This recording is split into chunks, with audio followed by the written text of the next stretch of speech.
Hello, this is the Cinehistorian, and today I want to talk to you about some great westerns. The American Western is a divisive genre. Some love it, some hate it, but I undeniably am in the love column. There's something about this truly American genre that evokes a sense of wonder and awe. With so many films in the genre, it's hard to weed through them all. Of course, there are classics like The Searchers and Unforgiven, but today I want to cover 5 great westerns that maybe you haven't seen. These are all classics, and if you've seen them all, that's awesome. Be sure to recommend some movies for me to put in another video in the comments. I did have a few rules for this list. No spaghetti westerns, as that could be a list on its own, and nothing past the 70s, because once again, that could make for another interesting list as well. But without further ado, let's get into the movies.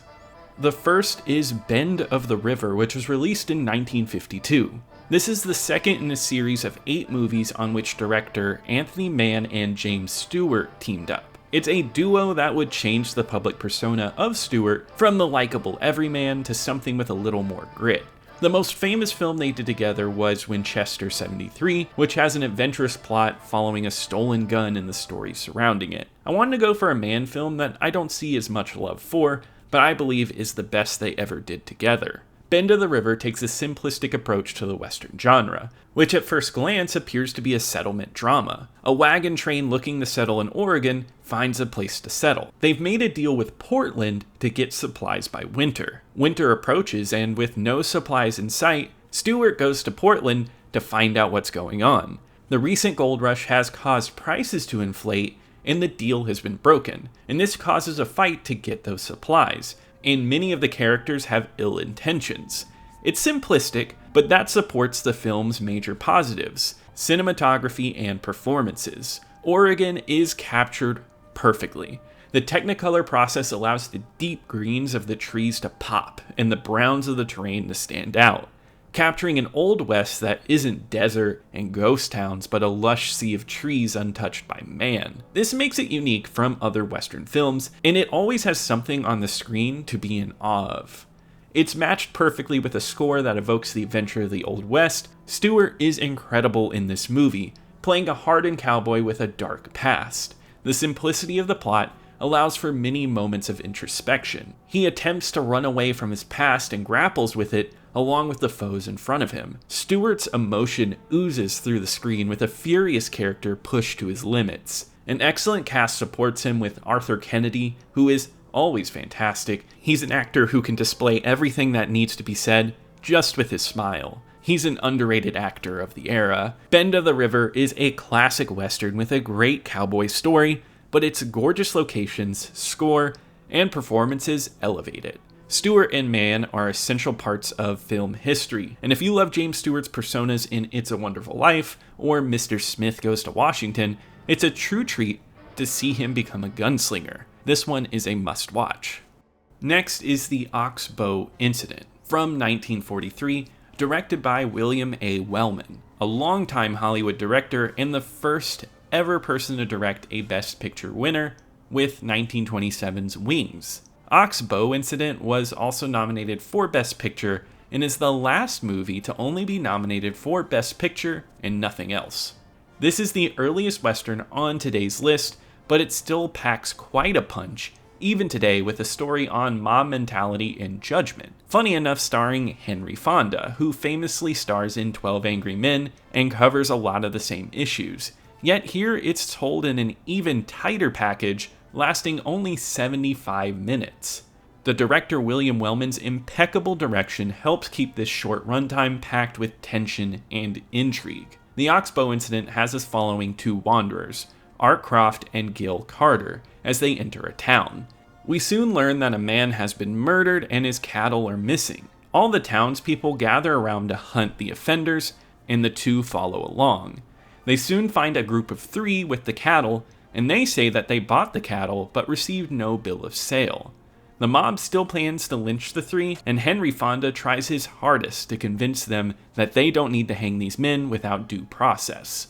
But the mob wants to see them hang. It's all quite depressing, and the places it goes in just a little over an hour is harrowing. It's a plot about mob mentality, and it preaches about personal conscience and speaking out if you feel that something is wrong. It's the type of movie that makes you angry because so many people are stuck in their ways. The trio in the middle of this all are great, especially Dana Andrews in a very early role before his giant noir turn in 1944's Laura. I'm actually surprised that neither him or Fonda received a nomination for their performances here. Normally, when we think about some of the best Western films, we go for the grand, sprawling epics, but the small, quiet ones can also be impactful, with cinematography that is small scale, but full of gorgeous close-ups and a stark black and white look. It's a film all about its characters, and it's effective in every sense.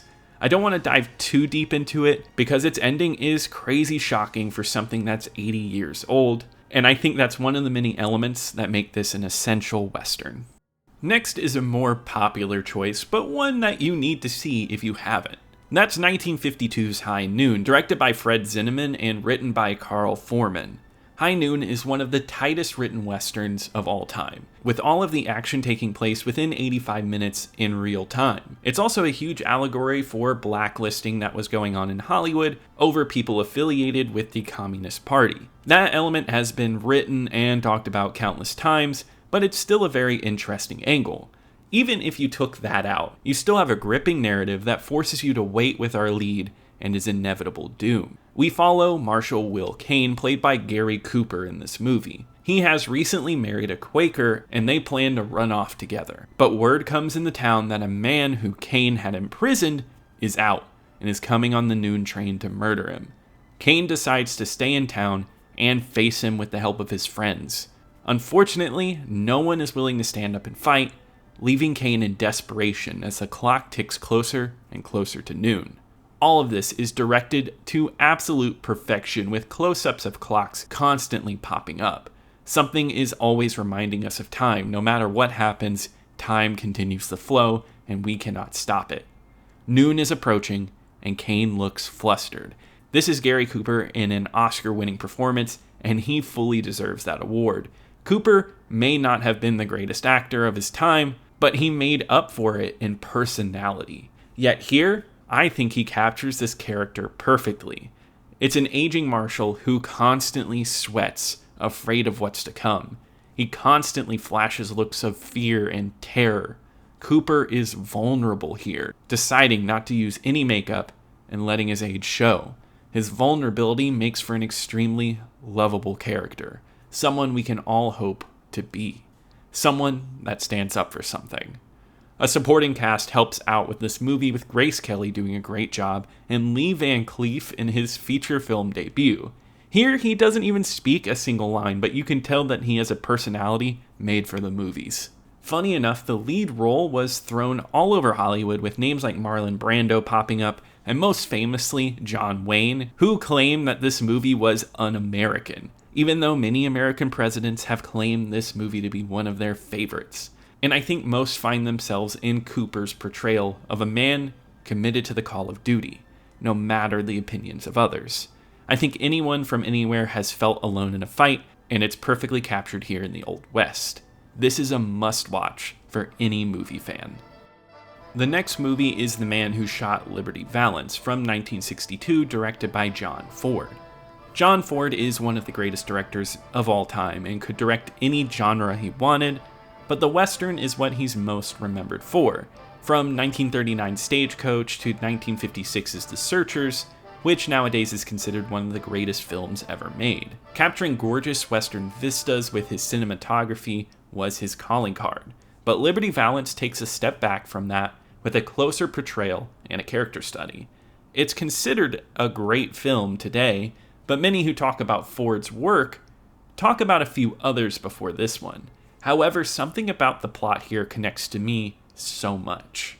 Liberty Valance is mainly told through flashbacks. We see an older senator named Rance, played by James Stewart, visiting the funeral of Tom, who is played in flashback by John Wayne. We learn that Rance has worked his way up the political ladder based on the legend of the shooting of outlaw Liberty Valance.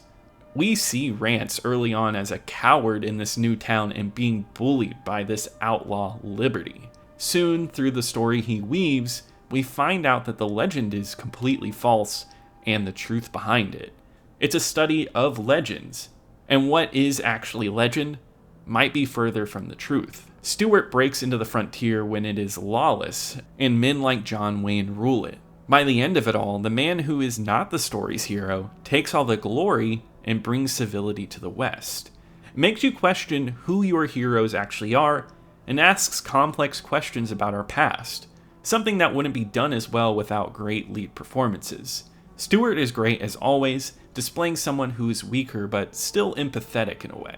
John Wayne is also a personality. He's doing his usual routine, but something about his cowboy personality really draws you into him. Liberty Valance is played by the great Lee Marvin, who always plays an excellent villain as well. This Western could have felt huge with a sweeping legendary story, but instead, it goes for something more contemplative, an element Ford needs more credit for. I think it's interesting that this is a more stripped back version of the West.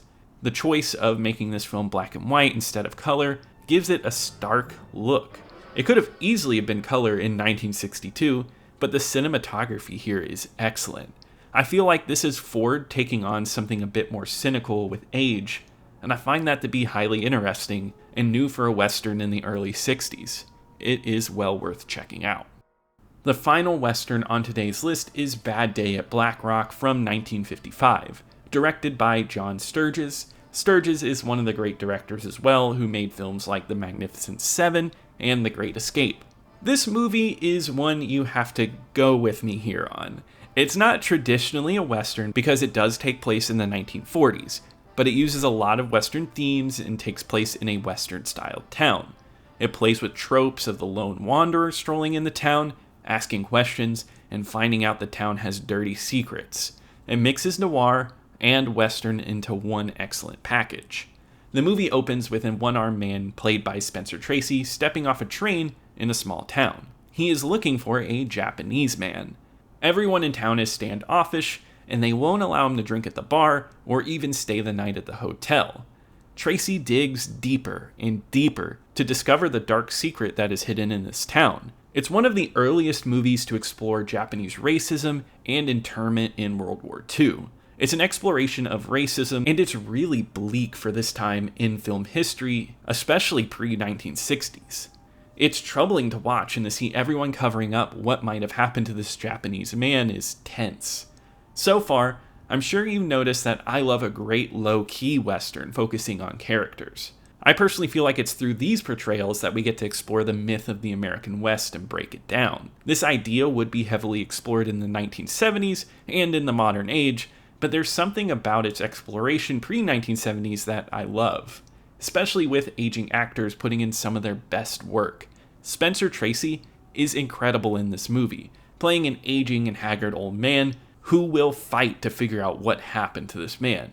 He's dedicated to solving the mystery, no matter how many people stand in his way. Like in High Noon, he displays a man with values we can all aspire to have, but we can still explore the tragedies of our past, making for a conflicted but intriguing plot.